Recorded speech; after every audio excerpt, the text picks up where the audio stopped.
Grande es este misterio de la piedad.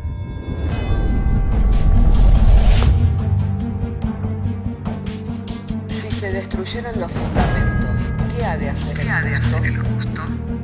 Porque con un solo sacrificio hizo perfecto para siempre a los santificados. Justificados por la fe, tenemos paz para con Dios. Juntamente con Él nos resucitó y nos hizo sentar en los lugares celestiales con Cristo Jesús. Fundados Y firmes en la fe, tenemos paz para con Dios. Bienaventurados los pobres en espíritu, porque de ellos es el reino de los cielos. Bienaventurados los que lloran, porque ellos recibirán consolación. Bienaventurados los mansos, porque ellos recibirán la tierra por heredad. Bienaventurados los que tienen hambre y sed de justicia, porque ellos serán saciados. Bienaventurados los misericordiosos, porque ellos alcanzarán misericordia. Bienaventurados los de limpio corazón, porque ellos verán a Dios. Bienaventurados los pacificadores, porque ellos serán llamados hijos de Dios. Bienaventurados los que padecen persecución por causa de la justicia, porque de ellos es el reino de los cielos. Bienaventurados sois cuando por mi causa os vituperen y os persigan, y digan toda clase de mal contra vosotros mintiendo. Gozaos y alegraos, porque vuestro galardón es grande en los cielos.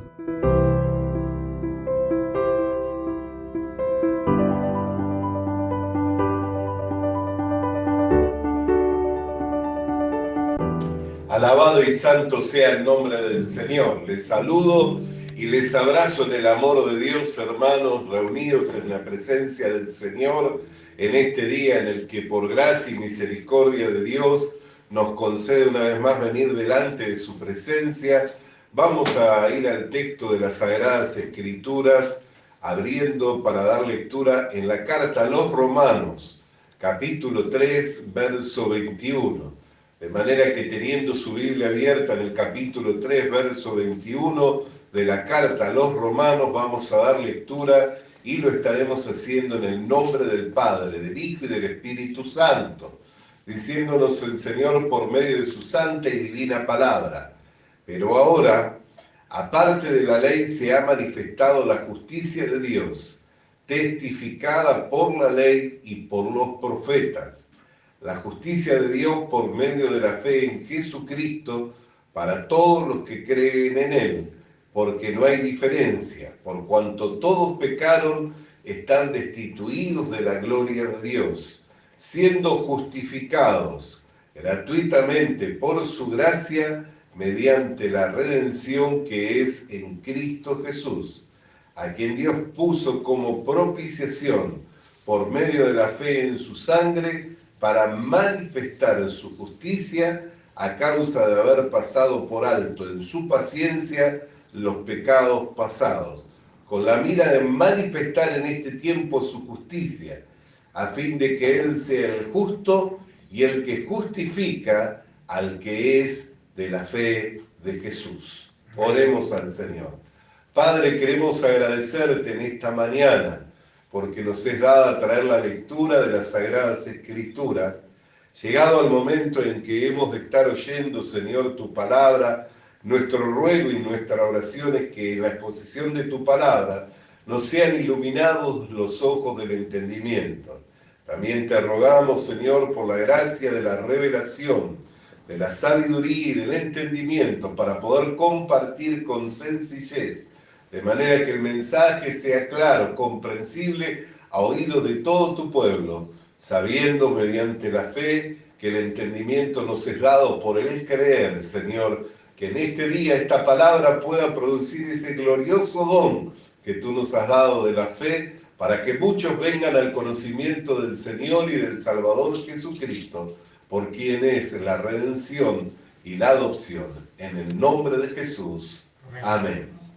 Y tomen asiento los hermanos. Hermanos, por la gracia de Dios, esta congregación por muchos años ha venido escuchando al respecto de la justificación. En diversos pasajes, el Señor nos ha concedido la gracia de poder oír, tanto de quien les habla como pastor y maestro de la palabra de Dios, como de tantos otros predicadores que con un entendimiento claro de esta gracia que le fue dada a la iglesia y a la humanidad toda, porque la iglesia la está disfrutando, o gran parte de la iglesia la está disfrutando, pero esta gracia es para todo aquel que cree, todo aquel que es de la fe en Cristo Jesús, como recién leíamos, amén, con la mira de manifestar en este tiempo su justicia, a fin de que Él sea el justo y el que justifica al que es de la fe de Jesús. Amén. Entonces esta gracia no solamente es para la iglesia, sino para todo el que es de la fe en Jesús. Sin embargo, hoy le vemos a tanta gente proclamar tener fe en Jesús que no se ha apropiado de esta gracia, que no ha recibido el regalo, que no lo está disfrutando, que todavía se están confesando como pecadores faltantes, que todavía no entraron al reposo del Señor y siguen obrando y creyendo que por medio de la confesión es el perdón de los pecados. Y mi deseo es poder hablar y poder profundizar en este tema, y es algo en lo que Dios ha ido guiándome. En esta mañana yo meditaba en estos textos y podía hablar como por medio de toda la Biblia, Dios nos va mostrando la justicia que es por medio de la fe. Porque nosotros encontramos una justicia que es por medio de las obras, que es a la que se apegan todos los que viven confesando sus pecados. Dicen, si confieso mi pecado, el Señor es justo y es fiel para perdonarme mis pecados. Entonces tratan de hacer memoria de su pecado, de su falta, de su error. Y eso es un entendimiento, pero no es un entendimiento claro. Eso es un conocimiento, pero no es un conocimiento profundo de cómo Dios limpia los pecados. Porque Dios no limpia los pecados porque yo confiese que ayer falté a la verdad, que ayer tuve codicia, que ayer tuve lascivia. No es por ese lado por el cual Dios limpia los pecados. Amén. ¿Por qué? Porque para limpiar pecado no se requiere de la confesión. Para limpiar pecado se requiere de un sacrificio. ¿Están comprendiendo? Sin derramamiento de sangre no hay expiación de los pecados. No se puede limpiar pecado si no hay derramamiento de sangre. Por eso toda la gente cree que es por confesar. ¿Por qué? Porque han leído en el Evangelio de Juan, en la carta de Juan, en el capítulo 1, verso 9, que dice, si confesamos nuestros pecados, el Señor es justo y fiel para perdonar nuestros pecados. Entonces se han apegado, es como que el diablo les ha metido, o la tradición de la iglesia, o la enseñanza de los que no han enseñado con precisión el Evangelio, los han enfocado de tal manera en ese texto de la Biblia que dejaron de leer todo el resto de la Biblia. Y una doctrina no se hace de un versículo bíblico, se hace de toda la Biblia, nos va ilustrando y nos va enseñando. Por eso es tan importante este pasaje que nosotros leímos. ¿Por qué? Porque nosotros miramos la misma carta de Juan, en su primer carta, en el capítulo 1, verso 9, donde dice que si confesamos nuestros pecados, Él es justo y fiel para perdonarnos. En el verso 7, tan solo dos versículos antes, dice, si tenemos comunión unos con otros, la sangre de Jesucristo es la que nos limpia del pecado. O sea que para limpiar pecados se necesita de sangre.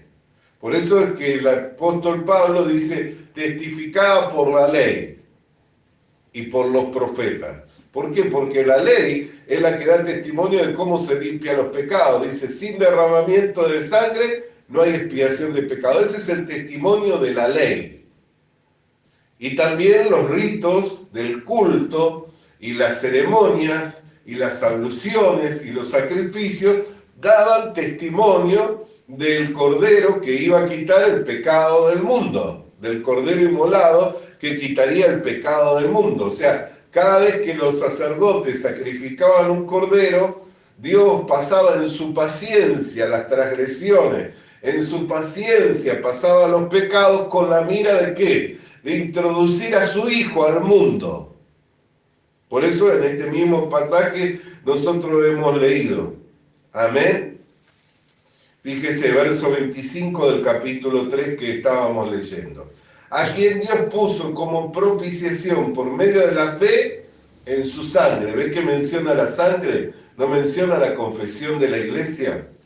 A quien Dios puso por medio de la propiciación, por medio de la fe en su sangre, para manifestar su justicia a causa de haber pasado por alto en su paciencia los pecados pasados.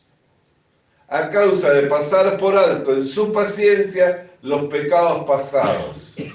Cuando los sacerdotes sacrificaban un cordero, Dios en su paciencia pasaba por alto los pecados pasados. ¿Por qué? Porque Dios sabía que a su tiempo introduciría a su Hijo a través de una virgen, de la Virgen María, de la cual testifica el profeta Isaías. Una virgen concebirá, dará a luz.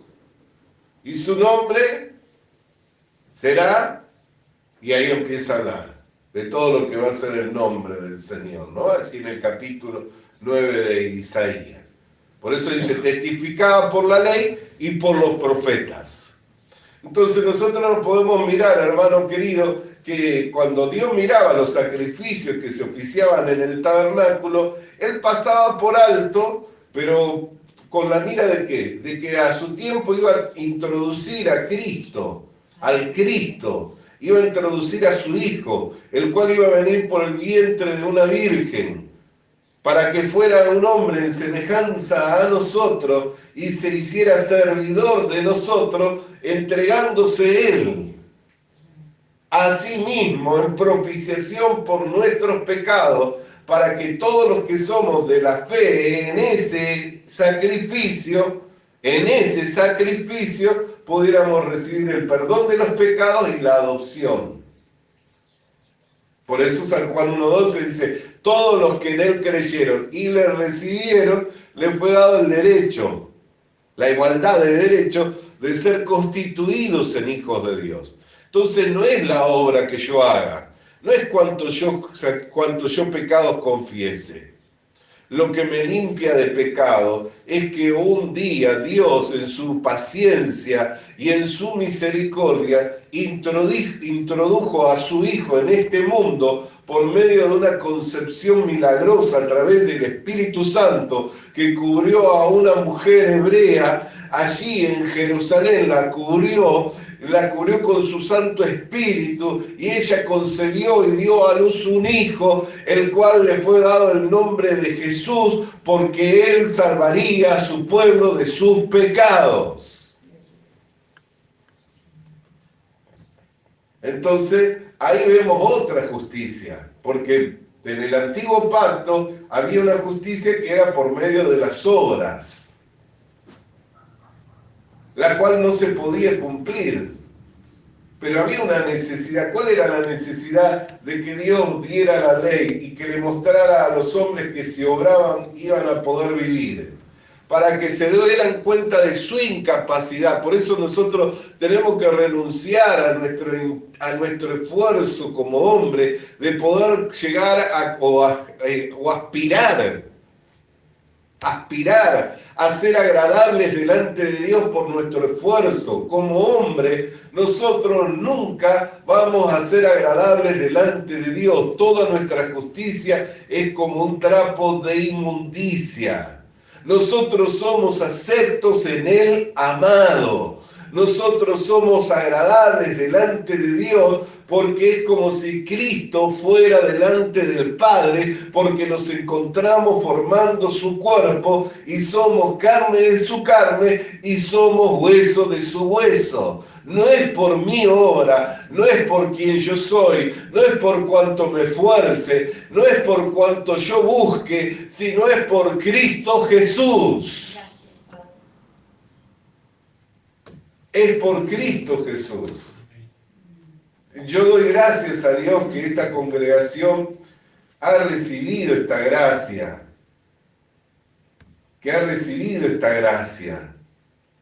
de poder entender, de que se les pudiera explicar, de que constantemente se les esté hablando. Aún hoy día yo me levantaba y daba gracias a Dios.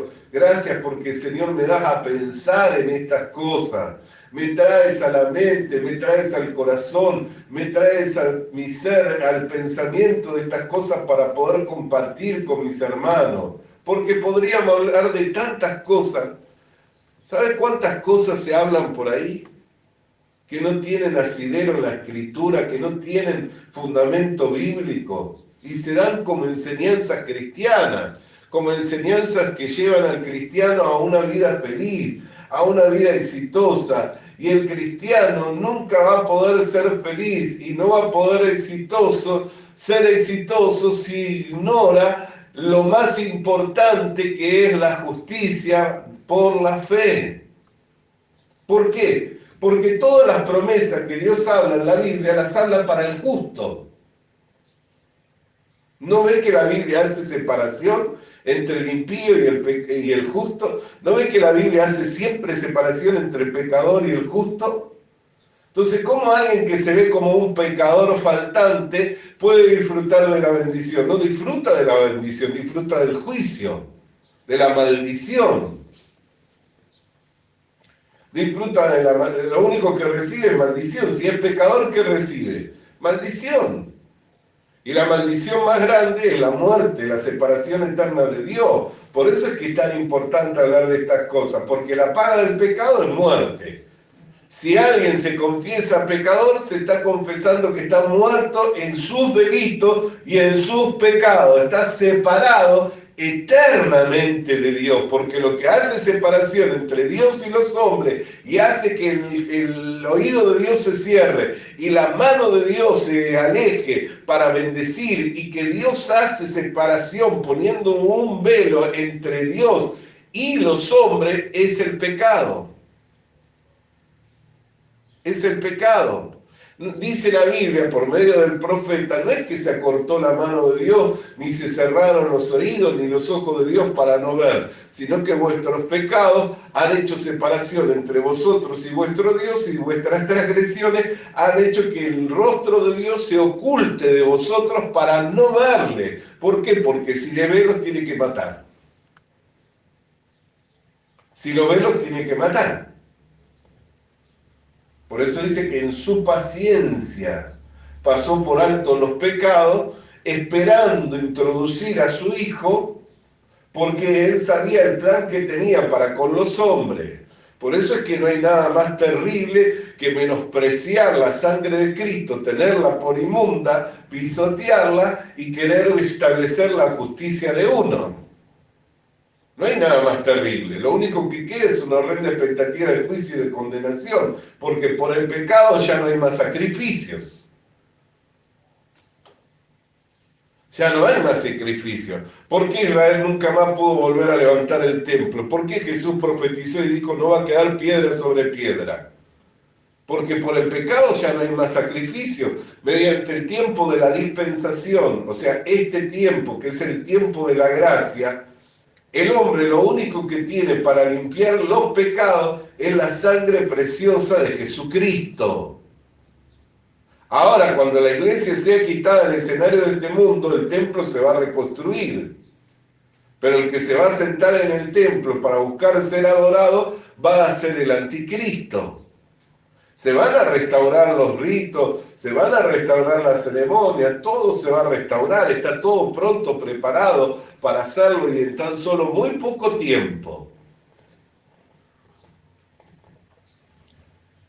Pero el que se va a sentar y va a regir sobre las naciones es el anticristo. Cuando el pueblo de Israel, los judíos, le vean sentado al anticristo en el lugar santo, se van a tener que alejar. ¿Por qué? Porque la ley les manda a que ellos no pueden adorar a hombres. O le reconocen como su Mesías, como su Salvador, y reciben de él la marca, o se alejan de él. Pero la mayoría de los conservadores que leen exactamente las Escrituras, le va a ser revelado que lo que está aconteciendo también estaba anunciado.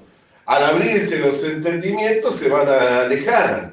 Cuando se aleje, entonces el anticristo va a reunir a las naciones para hacer guerra contra Israel. Cuando haga guerra contra Israel, se van a armar y se van a asentar en el lugar llamado el Armagedón para combatir, y ahí va a retornar Cristo con su iglesia, y con la espada de su boca va a herirlos. Va a decir la palabra, no necesita otra cosa es Dios. Dios da la palabra y por medio de la palabra suceden todas las cosas.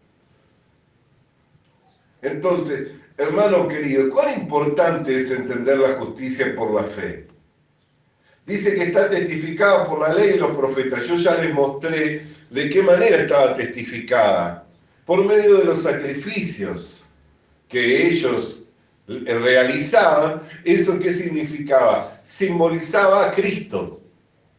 Tipificaba a Cristo. Es más, si usted mira el orden del tabernáculo, cómo está dispuesto todas las cosas en el orden, si usted mira la figura de la representación del tabernáculo, usted va a ver claramente una cruz dentro del tabernáculo. Y después va a encontrar el lugar santísimo. Porque la única manera para poder llegar al Padre es mediante la fe en el sacrificio de Jesucristo. Por eso Jesucristo dijo, nadie va al Padre si no es a través de mí. Alguien que no cree, que no tiene fe en la sangre de Jesucristo no puede ir al Padre.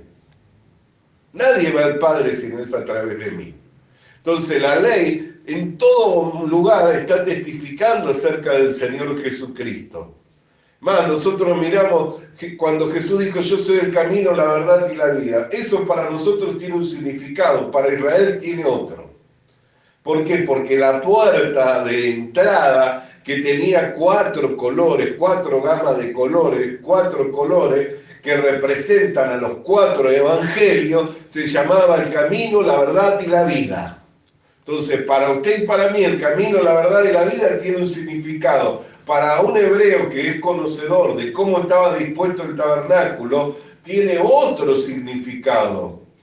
Pero bajo la iluminación del Espíritu Santo nosotros podemos ver que cada color tiene una representación y cada una de esas representaciones tiene que ver con uno de los evangelios que describen al Señor Jesucristo. Mire todo cómo testifica. Ahora el apóstol Pablo dice testificada por la ley, pero también testificada por los profetas. Vamos a ir a textos comunes de la iglesia evangélica, que siempre se leen y que aún decoran nuestras casas. Vamos a leer el libro del profeta Isaías, hermano. Isaías capítulo 53, un texto muy común, ¿no? ¿Quién no conoce ese texto? ¿Quién en algún momento no ha leído el texto de Isaías capítulo 53? Aún ha servido para decorar los hogares, que se han hecho cuadros. Aun cuando se ora por algún enfermo, se trae colación o se trae a memoria el texto de Isaías 53. Vamos a leerlo detenidamente para poder profundizar en la palabra, para poder tener un pensamiento profundo en la palabra de Dios.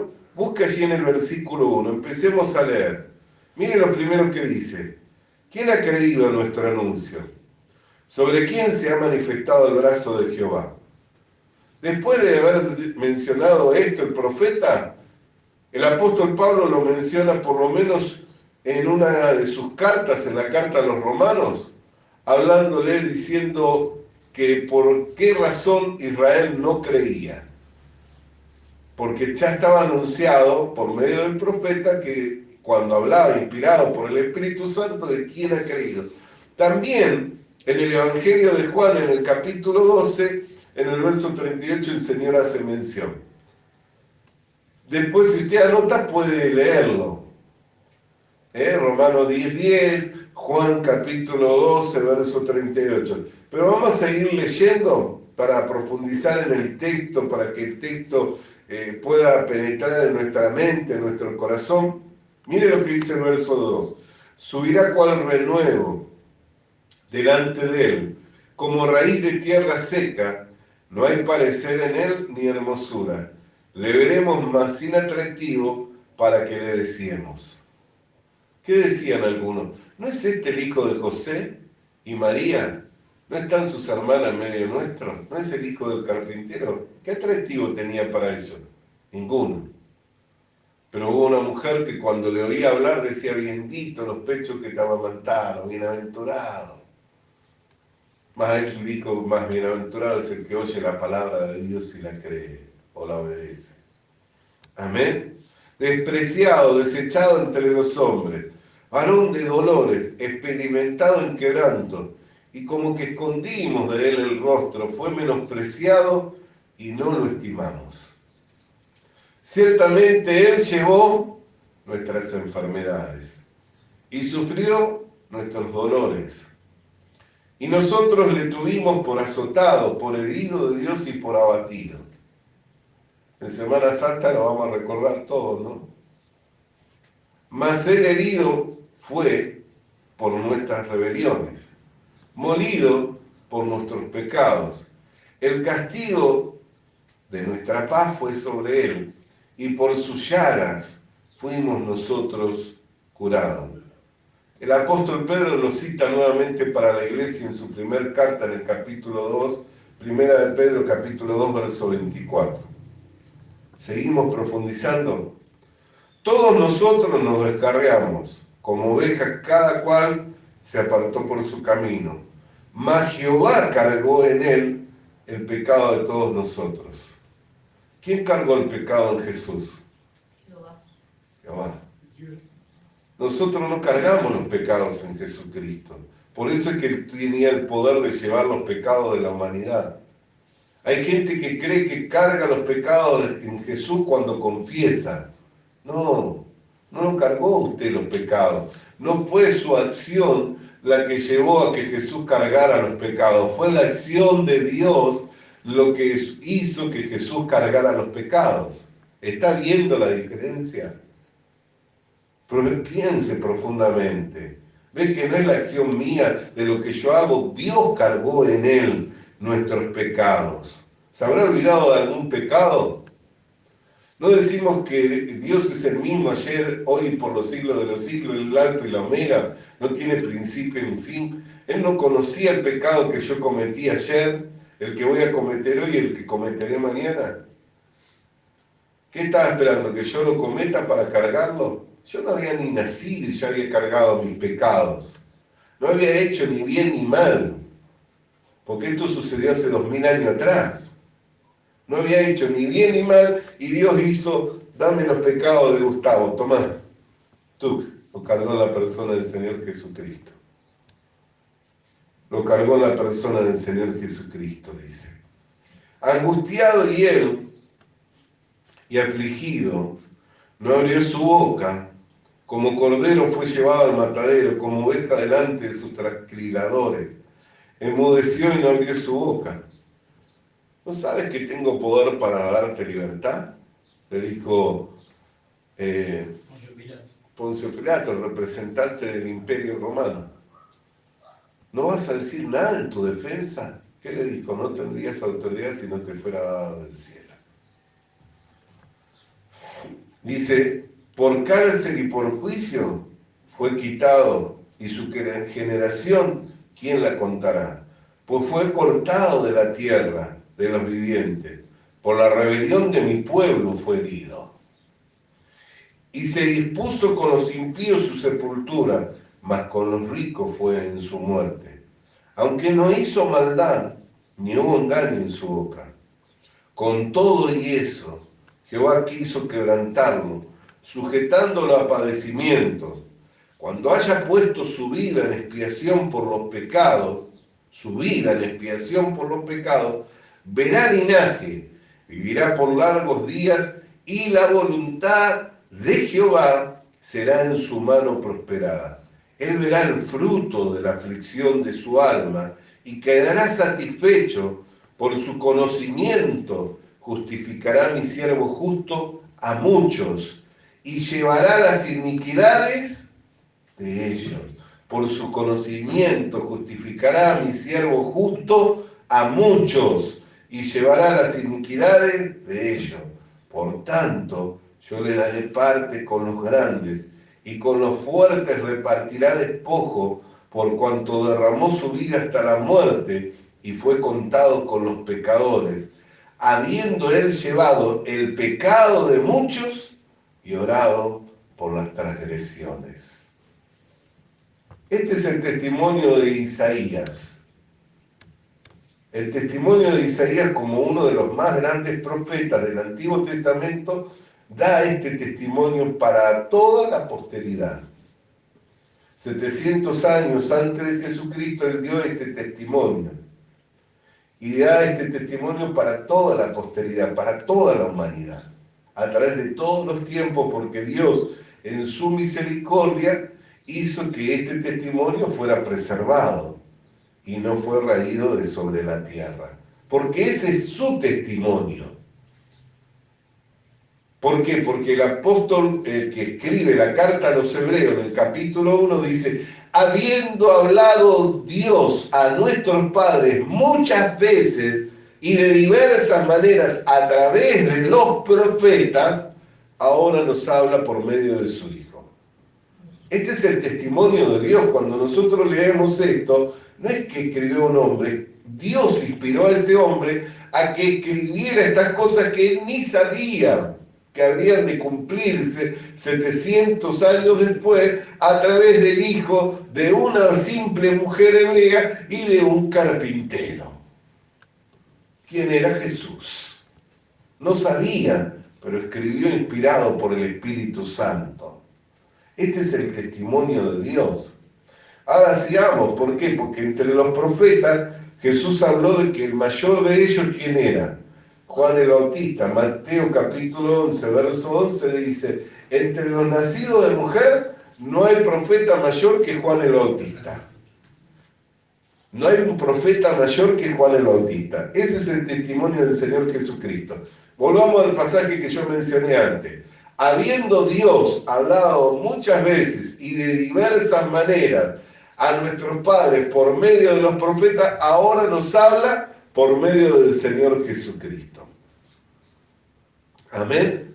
Por eso cuando Él nos manda a compartir la buena noticia, nos dice: hagan discípulos a las naciones, enseñándole todas las cosas que os he mandado, para que las guarden, y he aquí que estoy con vosotros todos los días de vuestra vida, y hasta el fin del mundo. Jesús dio el testimonio de Juan el Bautista, y dijo: entre los nacidos de mujer no hay un profeta mayor que Juan el Bautista. En el Evangelio de Juan, en el capítulo 1, en el verso 29, dice: y al otro día, viéndole a Jesús venir al Jordán, dijo, dando testimonio de él: he aquí el Cordero de Dios que quita el pecado del mundo. ¿Quién quita el pecado?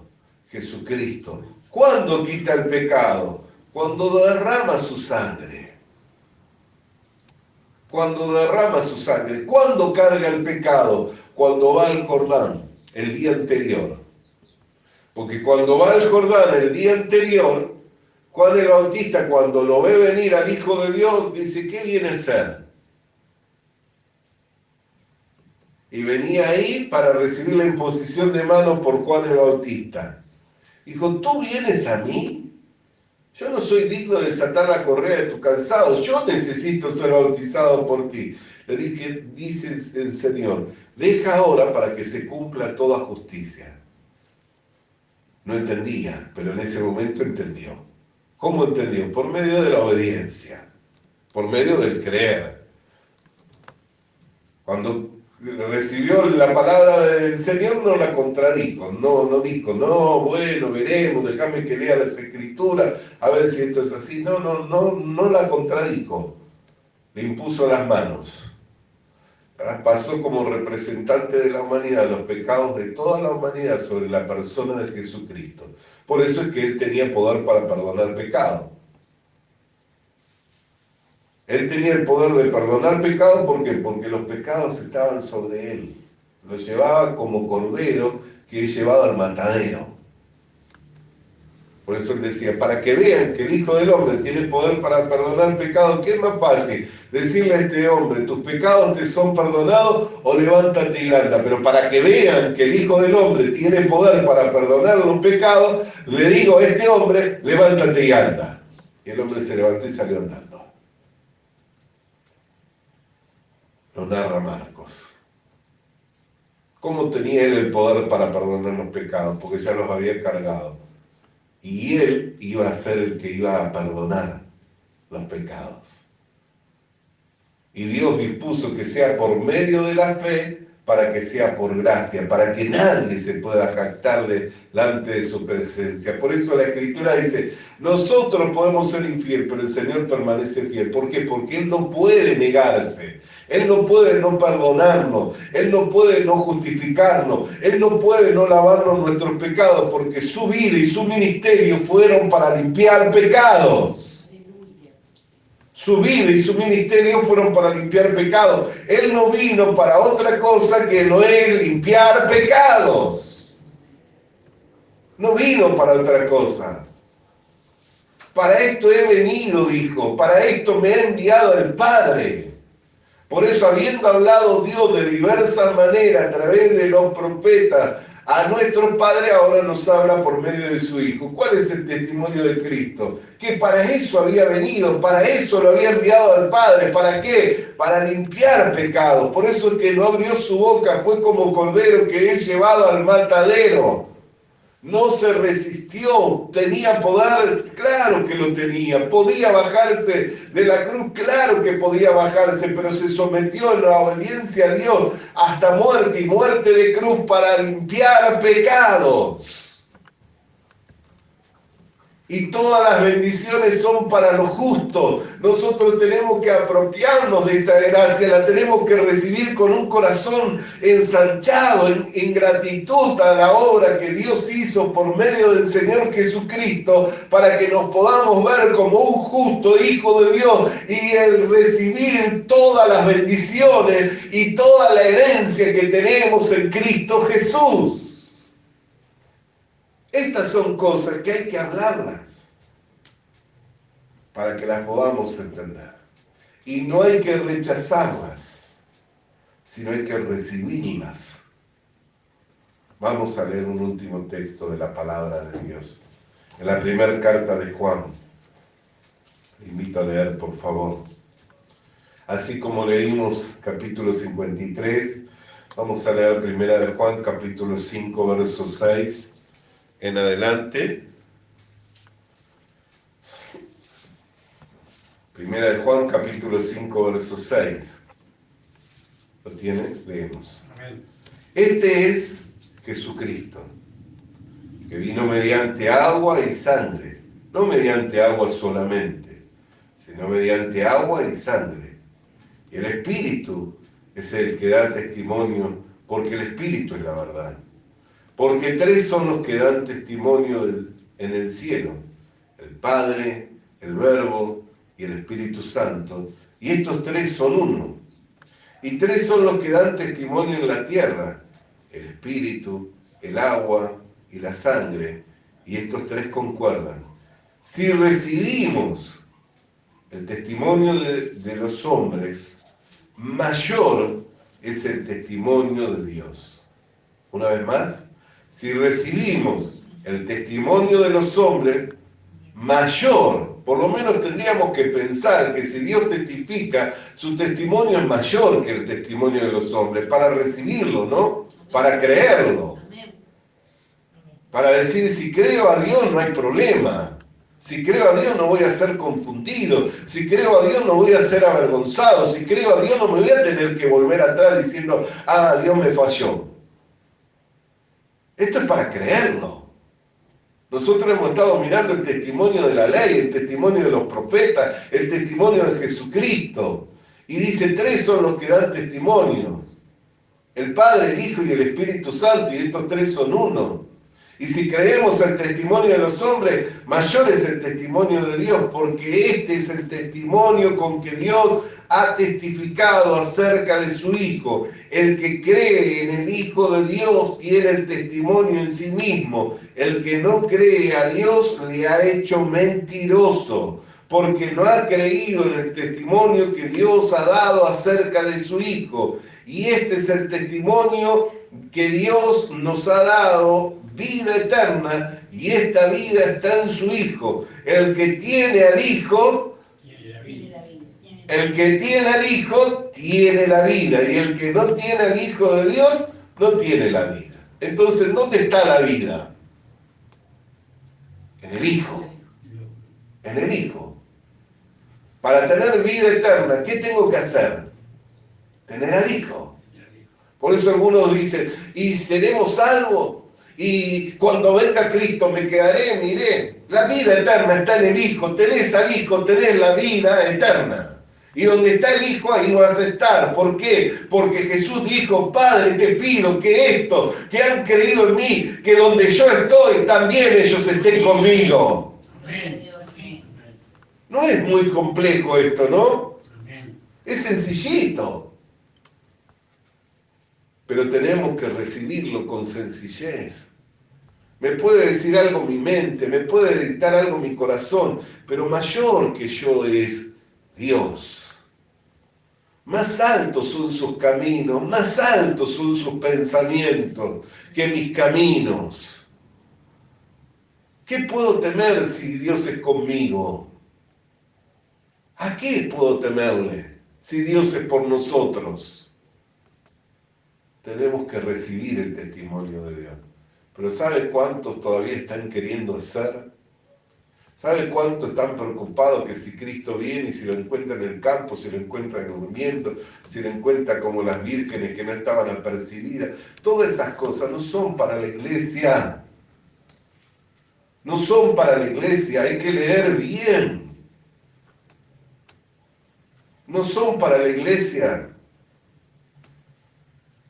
Y que lo sorprenda como ladrón en la noche. Los mismos apóstoles dijeron, vosotros no sois de las tinieblas, sois de la luz, para que aquel día no os sorprenda como ladrón en la noche. El que tiene la seguridad, que tiene la vida eterna, porque recibió el testimonio de Dios, que esa vida está en el Hijo, y le recibió al Hijo. Porque ¿qué es recibir al Hijo?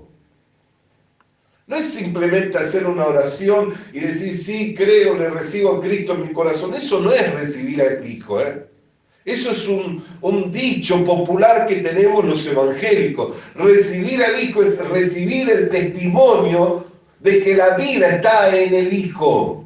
¿En qué? En esa sangre que Él vertió por nuestros pecados y en ese poder que le levantó victorioso de entre los muertos. Porque Él murió para nuestra redención, pero resucitó para nuestra justificación, para que seamos justos hijos de Dios. La sangre se derramó para nuestra redención, pero la resurrección de Cristo es para nuestra justificación, de que su sacrificio fue aceptado, que esa sangre sirvió para limpiar todos los pecados,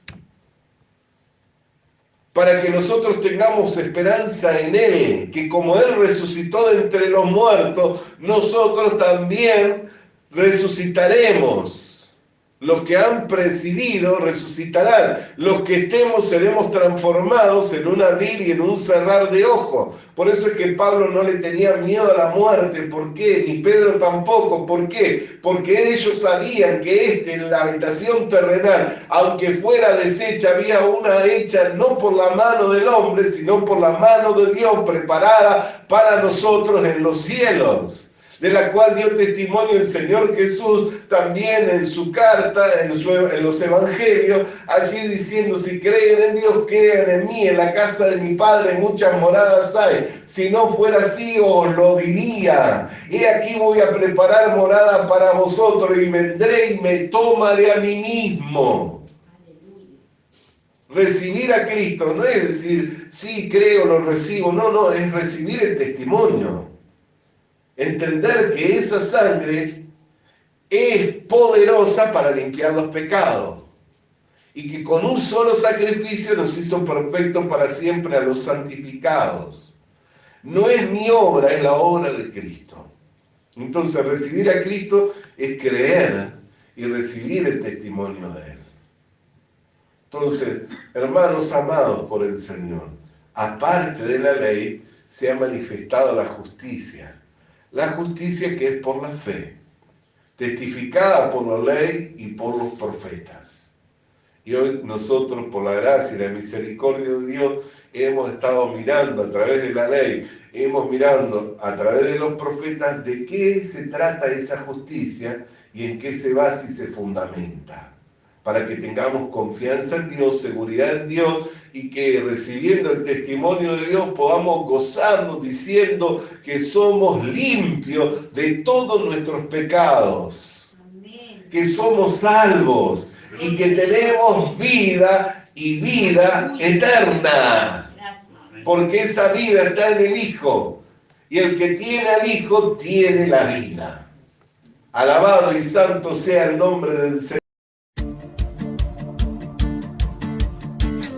Visita nuestras redes sociales. Visita nuestras redes sociales. Suscríbete activando la campanita. Suscríbete activando la campanita. Comparte con nosotros el mensaje de la palabra de Dios. Comparte con nosotros el mensaje de la palabra de Dios.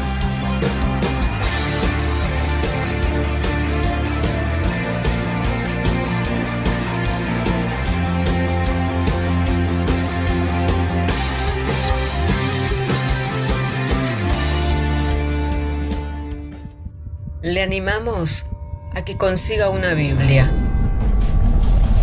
porque en ella encuentra la mente de Dios, el estado del hombre, el camino de salvación, la muerte de los pecadores y la felicidad de los creyentes.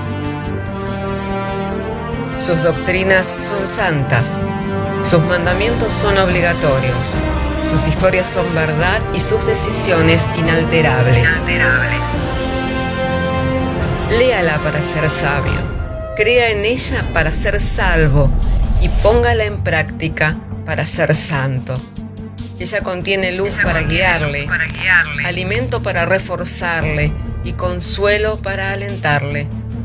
La Biblia es el mapa del viajero, el bastón del peregrino, la brújula del piloto, la espada del soldado y la carta del cristiano. Le animamos a que consiga una Biblia,